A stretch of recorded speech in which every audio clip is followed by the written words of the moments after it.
Support for Disrupted comes from the Connecticut Office of Film, Television, and Digital Media. When people think of craft, certain images may come to mind. Perhaps knitting in a rocking chair by a warm fireplace. People think of it as a quiet, solitary activity that doesn't make much of a public statement. But crafts like knitting can be radical. The rocking chair by the fireplace isn't just quiet and solitary. It can be a site of real political change. From Connecticut Public Radio, this is Disrupted. I'm Kalila Brown-Dean. This hour, we're talking about the power of craft. Later in the show, we'll hear from a Connecticut potter who hopes to bring awareness to the indigenous Wangunk people that have too often been forgotten. But up first, we're talking about creators whose work combines craft with activism in a movement that's aptly called craftivism. Betsy Greer is a writer and maker who helped popularize the term craftivism. She's author of Knitting for Good, a guide to creating personal, social, and political change stitch by stitch. Betsy, it's wonderful to have you on Disrupted. Oh, thank you for having me. So you have this really distinct title of being called the godmother of craftivism, which I think is excellent. You have edited a book called Craftivism, The Art of Craft and Activism. Define for our listeners what that term craftivism means. Sure. I think for me, it means using your skills, your creative skills, specifically maybe your craft skills, for towards the greater good. And I've left it pretty open. My background is in DIY and punk, and I like the idea of putting an idea out into the world and telling people, hey, here are some loose guidelines. What can you bring to it? You know, one of the things that I find so intriguing about this concept, not just the concept, but really the community behind this concept, is that it affirms creativity as really an act of resistance, a way for people to express themselves that doesn't have to conform to a particular set of guidelines that I think people often feel pressure to fit into a particular box or to be pushed into that. But it allows people to create, to collaborate, and to be able to put ideas and creations into the atmosphere. You talked a little bit about your own background, but tell us more about how you got involved in crafting and activism. I came to it by accident. I didn't grow up as an activist, but I started knitting in New York around 2000 and started talking to people about craft, what it meant to them, and learned that my grandmother knit hats for babies at a local hospital in Georgia, and thought about how people create change in their world and the different ways that they do it. Some people may give money, some people may give their time, some people may make things. And I started having these conversations just about my grandmother, basically, who never would say that she was an activist, just someone that made stuff. And then people started sharing examples of various projects people have done around various wars, various illnesses, like to raise awareness of maybe a disease, or like the AIDS quilt, for example, the NAMES Project. And I thought, wow, there are so many examples. And I Googled craftivism, and there were 4 hits on Google, and it was for the Church of Craft doing some workshops in New York. And I thought, this is a really good opportunity to start talking about how craft and activism are related. And I didn't coin the term. The internet is kind of wrong on that fact. I actually popularized it. But to see how a word kind of spreads through just me talking about it with friends, and if it spreads, that was very early in the internet, and then I kept hearing more and more examples, and I wanted to share them. So I did. You know, you said that you were not someone who had been involved in activism per se before. But I also hear from you, Betsy, that how we even think of the term or the moniker of an activist should be more fluid. that there are people who are active on political issues or policy questions, and there are others whose activism is affirming community and affirming experience and reducing the kind of isolation that some people may feel as they're navigating challenges. And I'm thinking here back to the start of the COVID-19 pandemic, when one way that many people expressed their activism was by creating masks, as there was this Right. public debate about whether people should mask, what that means for their views. There were people who were crafting these beautiful masks for first responders and frontline workers and everyday people to say, we, in the face of all of this pain and ugliness, can have a beautiful mask that protects us, but also connects us, even when it's a challenge. How do you find that kind of tension within the craftivist community of what does it mean to be an activist, who should define that, and whether we should even get into that territory? Well, I think that people have a lot of definitions and they have their own definitions for things, and I don't want to ever give really a definitive thing about this is one thing, or this is activism, or this is craftivism, or this isn't.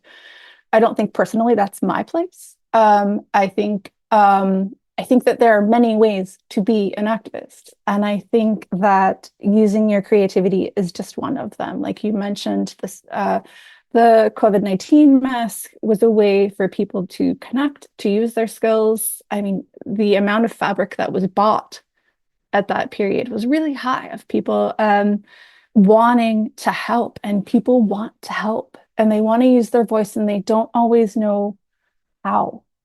And sometimes it's scary. Sometimes there are certain things you don't know how to say. Sometimes there are things you can't say based on what may be happening politically. And I think that creating through an activist lens can mean just making something for yourself that shares a feeling that you have that may be scary to say out loud or to protest with a sign, but you can say it to yourself first. And I find that really beautiful, because there is so much shame and silencing and erasure. And so stitching something or making something that says, this is who I am, this is what I believe, can be an act of empowerment, whether you share it with other people or not. I think it is that sense of agency, of being able to decide for yourself, is this something that I want to share with others and publicly? Is this something that holds meaning for me privately? And not feeling like we have to create this hierarchy, but to be able to say people should have the right to decide how they express themselves and when. And also the connection of that. I live in a community that, has lots of artists of all different stripes. And I'm remembering a few years ago during the pandemic, there was this yarn bombing activity. And I know that, you have spoken about what that means as well. It was this beautiful way for people across the community to come together to create what I saw as public art, but the public connection that in many ways defied a lot of the gender stereotypes around crafting and craftivism, and just brought people together where they were in terms of their skill and ability, their interests. People who never felt seen and visible in the community now had this lasting reminder that if we are able to be still for a moment and take in that creativity and beauty, what comes out of that? What do you see in those sort of collective acts of craftivism that help build community, in some ways in an act of defiance, but also just an act of coming together? Yeah, I think one important thing to note here too is that it isn't just like under the term craftivism. That's just like an umbrella term, right? It could be creative resistance, it could be artivism, it could be yarn bombing, it could be many, many, many things. The cool part about craft to me personally is that many people know how to craft, right? It crosses generations, it crosses so many different cultural divides, and allows us to come together. And like you said, and I have been out wearing something that I knit, and then somebody has come up to me that doesn't, speak English. Unfortunately, I don't speak any other languages. yet. And then we've been able to have kind of a conversation about craft because of that, just with a few words, right, that we each knew. And I love that connection. And to me, craft is so important because there's this utilitarian base to it. And so it's not maybe necessarily gate kept in the same way that maybe art is. People have different feelings about it. And I love that openness and the way that we can come together. I also think, Betsy, in some ways, crafting, the craft community, craftivists are stereotypes in a lot of ways. You know, I mentioned gender before. I think there's also an age dynamic to that. There sometimes are assumptions about people's class status or who is quote unquote welcomed into a community. How do you see those misconceptions and the ways that your experiences really resist or push back against some of those misconceptions? When I first started knitting, I was 25, and people are like, "What are you doing?" And I started knitting because I wanted to do something that in my head, quote, older people did, which was a very wrong misconception, one that you still see in commercials and ads that people pull out of what someone that crafts looks like. And then you see it in certain media as well, right? When we focus on, which I have done in the past, we focus on what is being made versus who is making. And then you start opening that up and realizing everyone creates, everyone makes, and that we forget that because of maybe social media, what rises to the top or whatever, or who's paying attention to what hashtags or what's rising on TikTok, when everybody across all ages and races and cultures and backgrounds and genders creates. I think we need to remember that we're all creative, especially when things get scary and overwhelming like they have been recently and during the pandemic. It's important to connect with ourselves through making and connect through others. But we can lose that very easily when things get scary, which they often are. That was writer and maker Betsy Greer, author of Knitting for Good, a guide to creating personal, social, and political change, stitch by stitch. Coming up, Betsy describes examples of craft and activism that stand out to her, including ones from Argentina and Belarus. And later, a potter talks about work that's influenced by his indigenous Wangunk ancestry. This is Disrupted. We'll be right back. Welcome back to Disrupted. I'm Kalila Brown-Dean. This hour, we're talking about the radical power of craft. We've been talking with writer and maker Betsy Greer. She's editor of the book Craftivism, The Art of Craft and Activism. She's also author of Knitting for Good, a guide to creating personal, social, and political change stitch by stitch. During our conversation, I talked with Betsy about the economic components of craft. Back in May of 2025, fabric retail giant Joann closed its stores. And whether we're thinking about small, locally owned stores or larger chains like Joann, I was curious about how the economic dynamics play out. Yeah, they are definitely there. And I think that we are all being sold to all the time. And you think about fabric, or with big box closures like Joann, and who is going to lose out on that with the different geographic areas and all their coupons. They kept fabric really cheap, but there are many local stores, like you mentioned, and they may have a different price point, which could be an issue, which is an issue for people.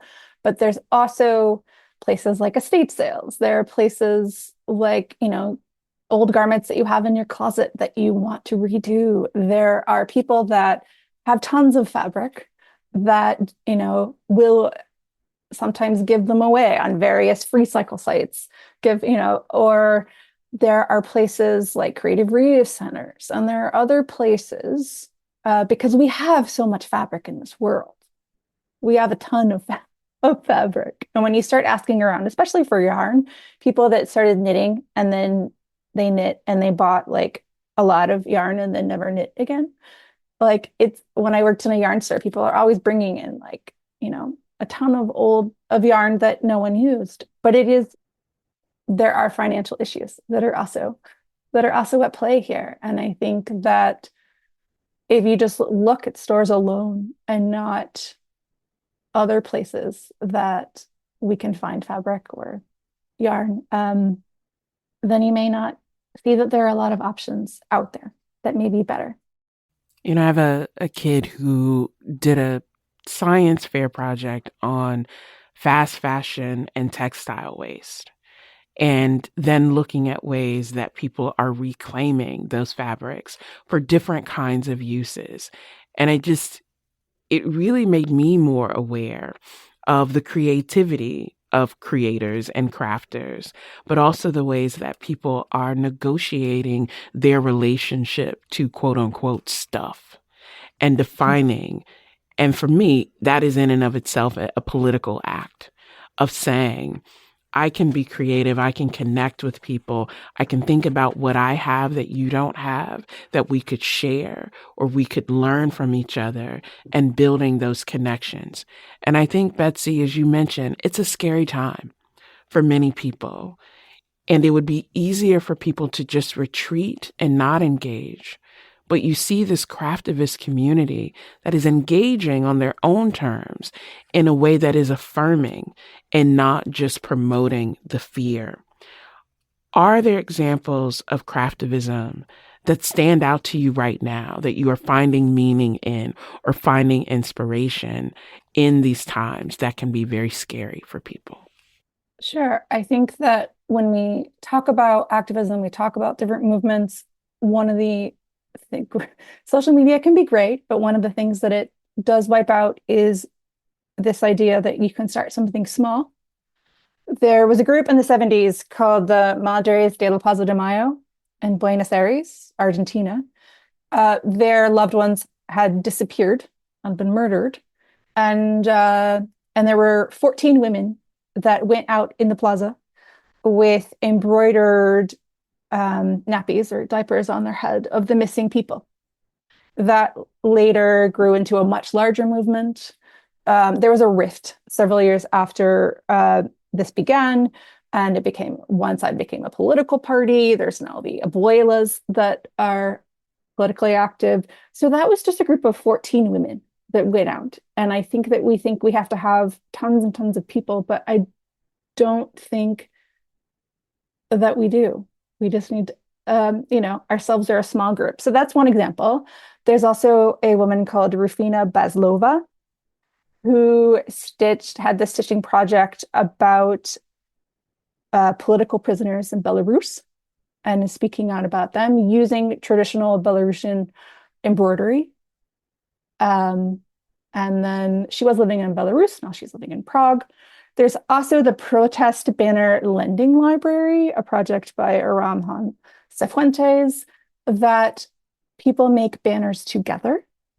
They stitch them, and you can use them in a protest if you want to. You also can stitch things that, again, may feel scary to say out loud because you are in a position of people trying to erase who you are or to shame who you are.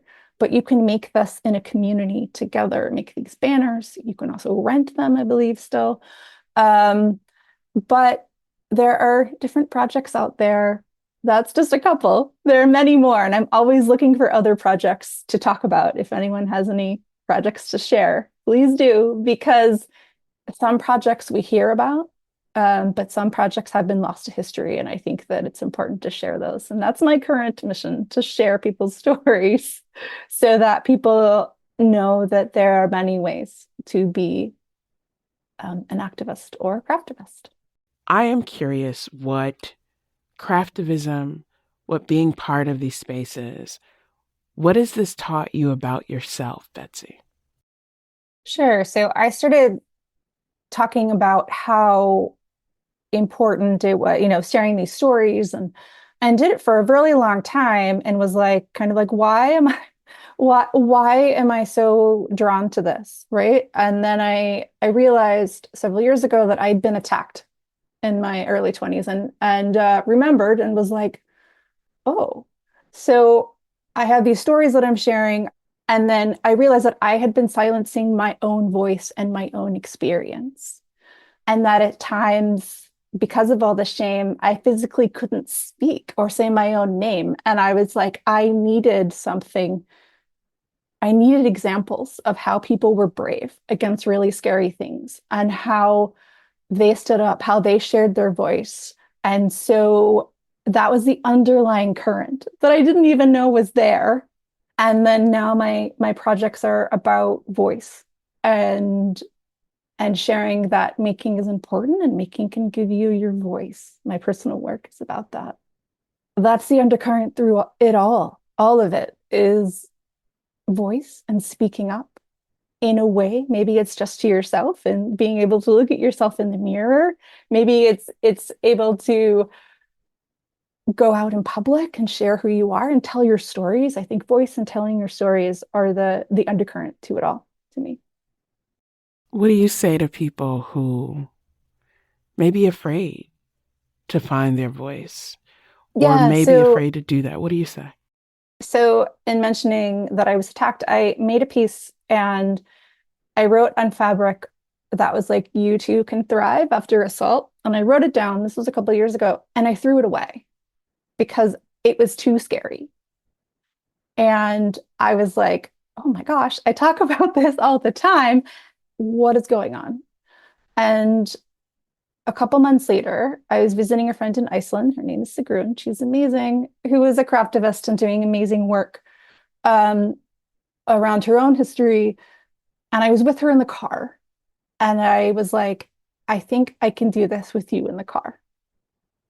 And I made it. And then there's a picture of me holding it up against this sea in Iceland against the coast with the roar of the ocean. And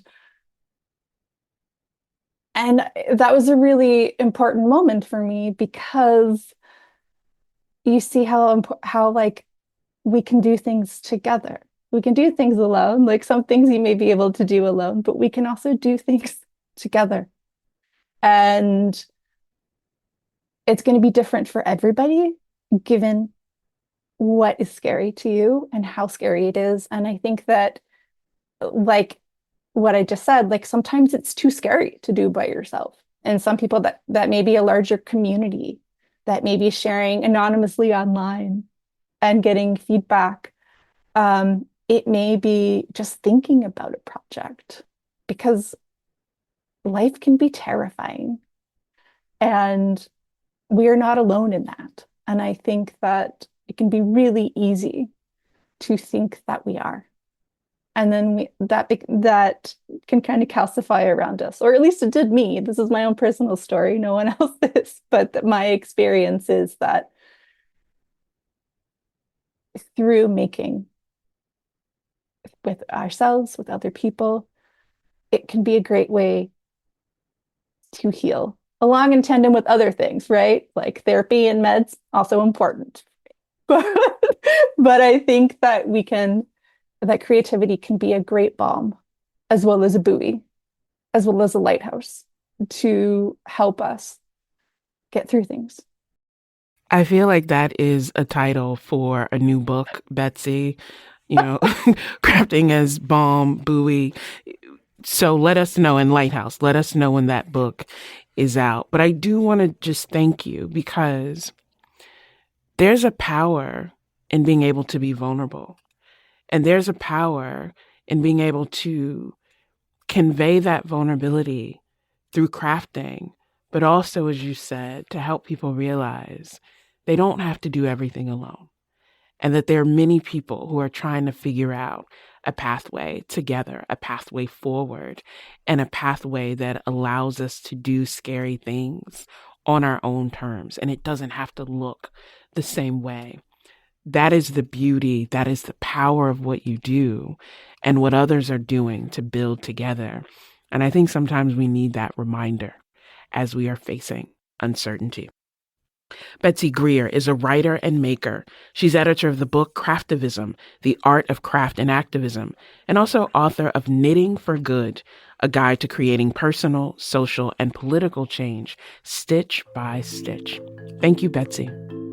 Thank you so much.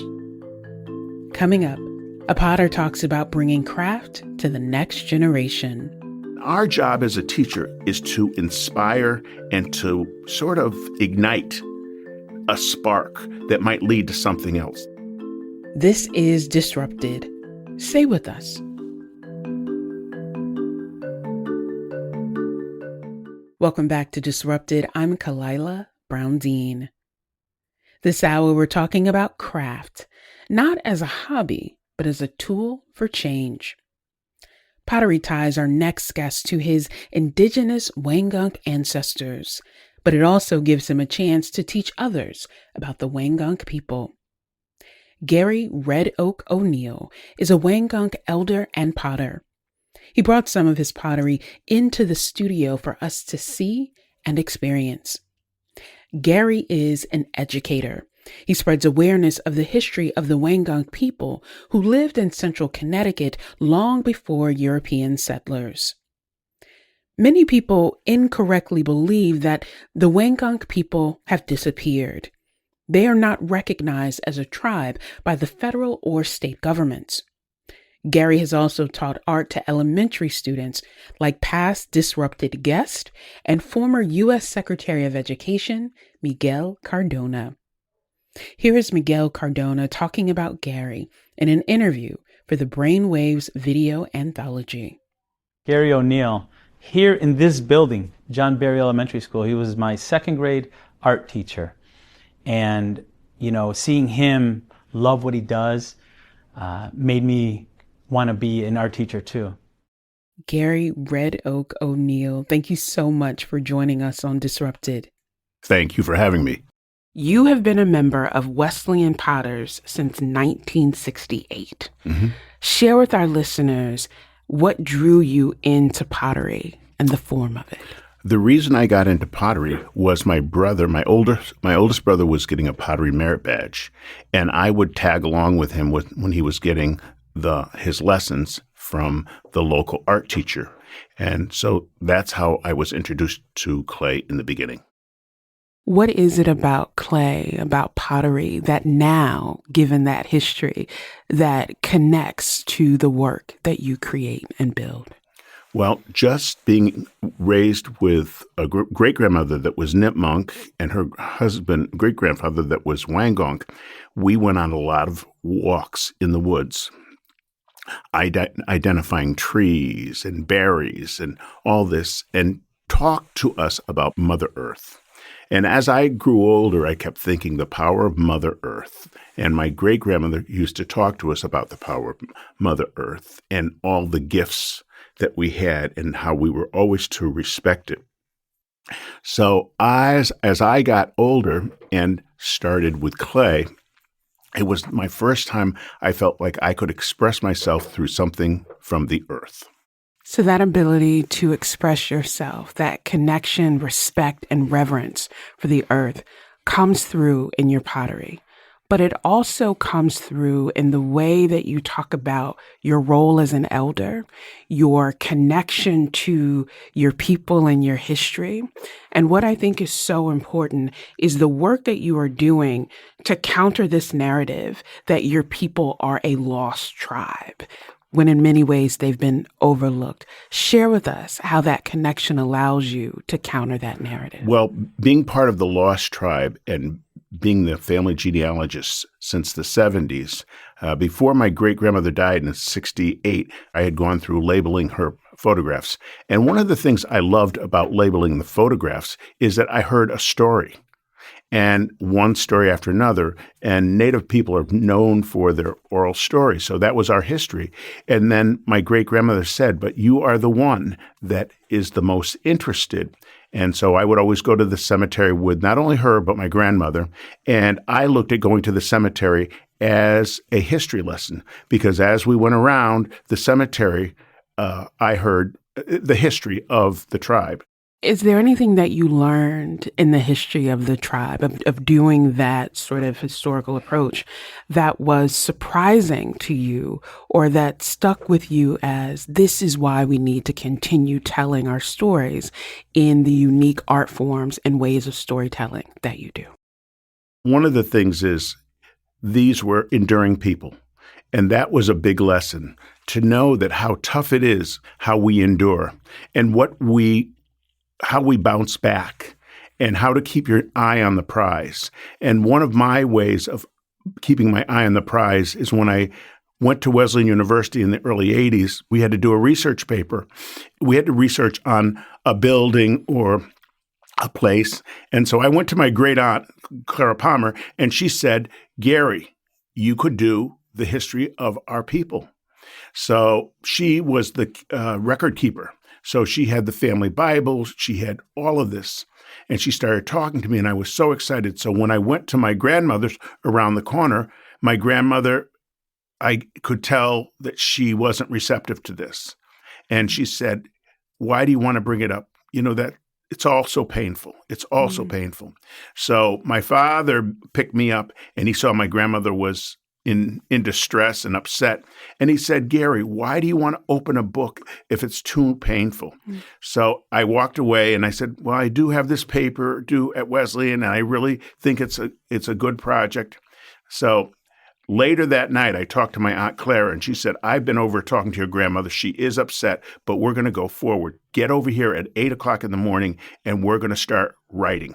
You bring your tape recorder and your pad to write with. And so that's how I started, because I had labeled most of the photographs, so I was in good shape there. So I was just trying to put a story together about the lost tribe. And most Connecticut natives didn't know we even existed until the late 90s, when I started speaking on the Wangunks as the lost tribe, and I went to different local communities, and people started to learn more about it. That role of being an elder, of being the family historian, the genealogist, of having to push through pain to tell this story, because as you know, it matters not just that the story is told, but it also matters who tells the story. Because of that authenticity, the reverence for the people who are part of that story. Do you feel that that is a heavy weight? Oh, definitely. Yes. Definitely. I feel a heavy weight. And also, part of my job is to deal with the public, even though sometimes they ask really crazy questions about us that, frustrate me, because we were here for 10,000 years and the settlers were here for 400, and how they think history started with just the settlers.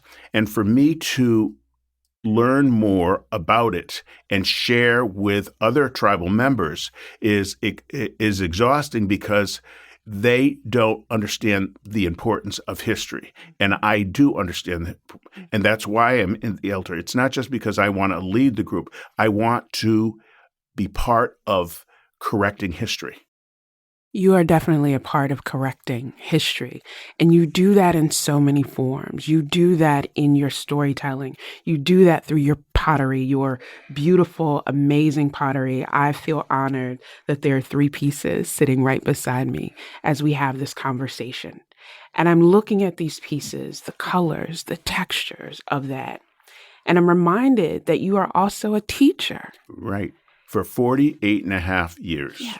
And that was a joy.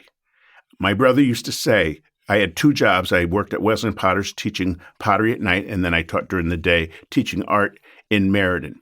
And my brother said to me one day when my car was being worked on and he dropped me off, he said, Gary, you go in smiling and you come out smiling. I was lucky enough to have 2 careers that I really totally enjoy. Now my new career is being, a Wangunk elder, which I've been for years, but now I'll be much more active with the tribe and perpetuating our rich history. I think, Gary, often people think that as teachers, our role is to just teach students, and they don't often realize what we are learning from our students as well. Is there something that stands out to you? Well, I think about teaching Miguel Cardona in 2nd grade, and thinking about when he went home, it was the first time he had a minority male teacher. And all of a sudden, he went home and said, "Mom, that's something I might want to do." And so we maintained a relationship for all these years. I went to visit him in D.C. In February of 23. But what I want to say is, when you look at students, it's not where they come from. This is a small chapter in their life. It is not their life. And you've got to take them from where they are and kind of nurture them. And Miguel and I have worked on this bread and broth where we've made thousands of dollars for the Gallery 53 in Meriden, and also the Meriden Soup Kitchen. I've done that for years. But to work with him was really very uplifting. But the most historic event in my teaching career was to go to D.C. and sit in his office. To be able to see this person who you knew as a student very early in their career, to him then to go on to become the United States Secretary of Education, and knowing a bit about his journey of having people doubt him because of where his parents came from, because of language, and questioning whether he was capable. It also, to me, speaks to the importance of teachers who can see something in a child, in a student, a person that maybe they don't see in themselves at the moment, but you are creating a pathway. Well, more students have said to me as they're producing some artwork, "Mr. O'Neill, you're so excited. You're so excited." I said, "Yes, I'm excited." He said, "Well, it's just okay. It's more than okay. Just keep going."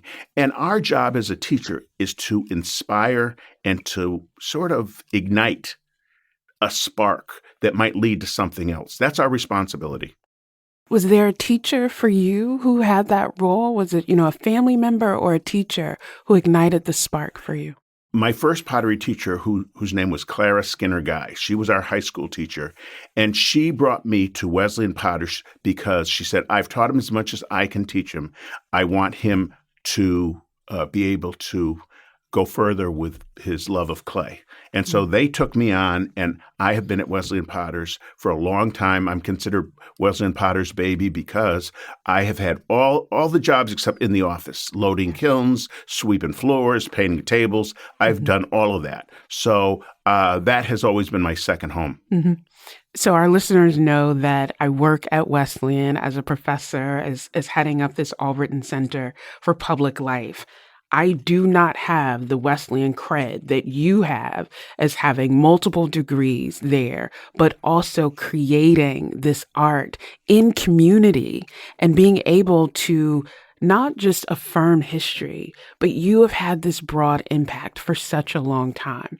Before we started the formal interview, you were sharing with me why Wesleyan was so important to your family. Share that story with our listeners. Well, when in 1961, my great-grandmother told my father that in 2 days, he had to get some babysitters. And we never had babysitters because either my grandmother or aunts, but we never had a paid babysitter. So my great-grandmother, Kate Eldora Bates, who was a Nipmuc Indian married to my great-grandfather, who was John Palmer, a Wangunk, said, "I need you to take me to Wesleyan University." And so my father said, "Why, great-grandmother?" And we called her Gar. "Well, why?" "Because I need to hear this man speak. And Wesleyan is one of the universities in this country that is allowing him to speak because he can't speak everywhere." And so my father got together with his sisters. They went in a couple of cars. My grandmother was kind of shaky on her feet. He drove on the lawn, dropped his great-grandmother off. His sisters held her by their arms and walked in, and they went to hear Martin Luther speak. And when they came home, we had 2 babysitters, and there must have been like 8 kids there, 10 kids, I forget, of the great-grandchildren. She sat us down, and she said, I can die now. And we said, "Why are you talking that way?" She said, "Because I met Jesus' brother." And we said, "Really?" She said, "This is the man that will make changes in your life and your children's life. He's not good for one group, but for everybody." And in the last chapter of my life, I feel hope because of a man like this that I saw. And she was able to see him 3 more times before she died. And she just loved Wesleyan, number one, because they allowed him to speak. A lot of places weren't allowing him to speak. I shared with you that there is a photograph in my office right now, and that photograph is from when the Reverend Dr. Martin Luther King Jr. came to Wesleyan to speak. And for me, it's such a powerful black and white photograph because he is in this space and he's surrounded by students, and you can see the skepticism on their faces. Mm-hmm. And you can also see and really feel his resolve to say, even though there may be some who don't want me here, I am going to be here. And in some ways, that reminds me of your tribe, of your people, of the need to remind people to show up in your full self, even when people aren't sure that you should be there or work against that acknowledgement. And that is also, for me, how pottery becomes so important because it can endure. That so much of the history is an oral history that if we don't capture it in some way, it dies with our elders. And you have been so committed to, we need to not only capture the footprint, but create that legacy through the work. You have an exhibition. It's called Excavations. Tell us about this exhibition. Well, it's got a variety of techniques that I've used, and I was motivated by going to the Hollister Farm in South Glastonbury. And this is a farm that has stayed in the same family for 10 generations. So grad students are there every summer digging up all kinds of artifacts, which I've been able to visit at UConn Archaeology Department. But also, they have taken good notes of the relationship with the early settlers. And they're right around in a farm that was, I think the foundation they excavated was 1641 or something. So all of these artifacts around them tell a story about the relationship that the Wangunks might have had with the settlers. So just learning about that has been really exciting. What does it mean for you? How does it feel for you to be able to be in this space that you can touch things that your ancestors, that your elders were a part of? What is that feeling for you? I mean, when you touch these artifacts that are thousands of years old, and you say to yourself, I just want this energy. That's one of the things. I said, please give me some of this energy. That's one of the things I think about, the energy that the artifacts represent. But also, where am I going to take it? And what's my responsibility? I don't have to reproduce the same pottery as they do, but I have to have a message with my work. And part of this show is a message that it's the first Wangunk exhibit by a university. Also, Wadsworth Atheneum has just bought a piece from me, and they have it in their permanent collection. So we are getting the Wangunk name out there, and people are responding and wanting to learn more. I'm curious what you see as the broader power or responsibility of craft and art in society. Well, first of all, going to an art school, Maryland Institute College of Art in Baltimore, I was with some dynamite people. And as a result, I see the work that Joyce Scott is doing. She's a fiber artist. I see how important her work, how it translates. I've had all different exhibits. One of my favorite exhibits was Comforts from Our Past. And I used old broken up furniture from my great-grandmother's house. And my cousin said when we were cleaning it out, look why are you collecting all the old broken up furniture? I said, I'm going to create something. And when they came to the exhibit, and it was at Wesleyan Potters in 2016, oh, that's part of the chair we were rocked in. Oh, gee, that's the woodwork. Oh, that's the broken frame that was going to be fixed and wasn't. So I incorporated the caning of the chairs. So all of this came through in that exhibit. And I think that was such an exciting exhibit, just like this exhibit, but in a different way, because I had the chance before I started creating, to pull together all these different pieces of work that were reminiscent of my past, reminiscent of my people, and it's so important for people to see it.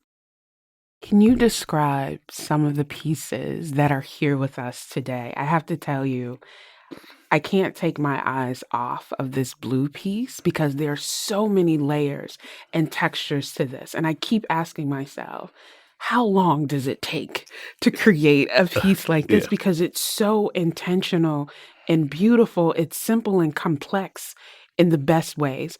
Describe for our listeners some of what they will see. Well, one of the things you will see, I have always had a relationship with texture. I love the idea of texture, whether it's carving, whether I'm using a tool, whether I get texture with a glaze, or texture just by putting an iron oxide on and then carving through and seeing what the raw clay looks like. In one of the pieces that is my favorite, you will see I used a fine-tooth comb to put the waves in that represent the Connecticut River. And when my grandmother was watching me make pottery, she said to me one time, she said, "Gary, always make sure you have something that represents the most important thing to Wangunks." And one of the most important things was the river because that represented transportation and trade. So in my piece, I made sure that I've used some of the pieces, I've used that whole idea of water. You can see that in the piece. There's movement to this piece. There is this connection and the flow of it that when you, and just so our listeners know, when Gary brought these pieces out of the box, I was instantly drawn to them and had to remind myself, okay, don't touch this piece, observe it, because it draws you in. And one of the things that I think will be so important for this exhibition and what I'm looking forward to is the ways that you will be able to draw people into the space, to the connection, to learn more about your people and your story. But your work also, I think, invites and challenges us to think about our own stories. And we all have our own stories. Yes. We all have our own stories. They're all very different. But I think the idea that you could create an image or a sculpture or a piece of pottery that can take you in another direction. And part of artwork is a good piece of artwork. My art teachers used to say, it should make you want to go around the corner. What's around the corner? And it's not whether it's just that piece, but the piece that follows. As I'm ending all the preparation for this show, I'm thinking about the next show. But this has been one of the best projects in my life, being a representative of the Wangunks. We are so honored that you are sharing your work with us, that you are inviting us in to consider our stories and to appreciate the stories that are around us each and every day. And I think we need that very much right now. Gary Red Oak O'Neill is a Wangunk elder, potter, and educator. His solo exhibition is titled Excavations. It'll be on view this fall at the Ezra and Cecile Zilka Gallery at Wesleyan University. Thank you so much for joining us. Thank you so much for having me. Disrupted is produced by Kevin Chang Barnum, Robin Doyon-Aiken, Erica McIntosh, and Meg Fitzgerald. This episode was also produced by our former interns, Coco Cooley and Kathy Wang. Additional thanks to Meg Dalton and our former interns Isaac Moss and Angelica Gajewski. You can listen to all the previous episodes of Disrupted by finding us wherever you get your podcast. Just search for Disrupted and Connecticut Public. And if you love an episode, please remember to leave us a comment. You can listen to new episodes every Friday at 9 a.m. From Connecticut Public Radio, this is Disrupted. I'm Kalila Brown-Dean. Thanks for listening.